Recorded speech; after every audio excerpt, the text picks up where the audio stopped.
besimtari duhet ketë kujdes se çka flet. Do më thonë duhet ketë kujdes se çka flet dhe çka del prej gojës së tij.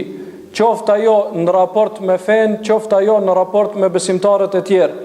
Sepse siç e përmendët pejgamberi sallallahu alaihi wasallam, prej shkaqeve që më shumë të i shtin njerëzit në xhehenem është fjalët që i kanë folur me gjuhët e tyre. E këshilloi pejgamberi sallallahu alaihi wasallam një ditë Muadhin radiallahu anhu dhe i tha, pasi që ja përmendi disa këshilla, të falësh namaz, të japësh zeqat, të agjërosh Ramazan, i tha atë ta tregoj një këshill përmbledhse, një këshill e cila i përmbledh të gjitha këto këshillat e mëparshme dhe i mbron të gjitha këto veprat që ti këshillova ti bësh më herët. Thot pejgamberi alayhis salam, emsik alejke hadha.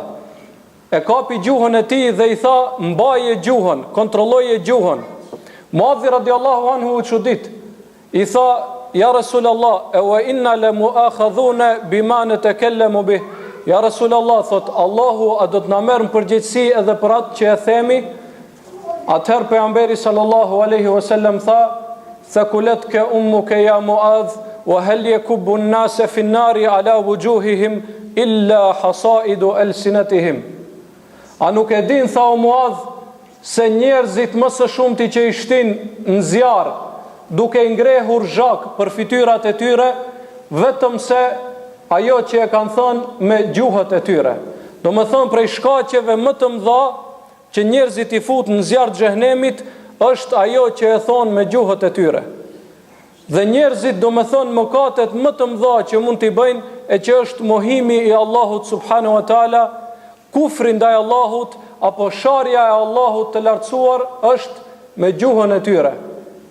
Po ashtu tallja me fenë e Allahut bëhet me gjuhën e tyre.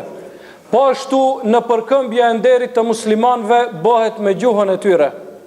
Andaj gjuha është prej shkaqeve më të mëdha që do t'i fut njerëzit në zjarr të xhehenemit.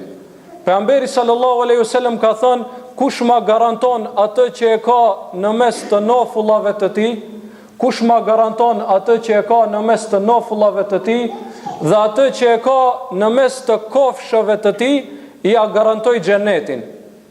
Për shkak të vlerës që e kanë këto dy organe dhe për shkak se këto dy organe më shumë të i futin njerëzit në zjarr të xhehenemit.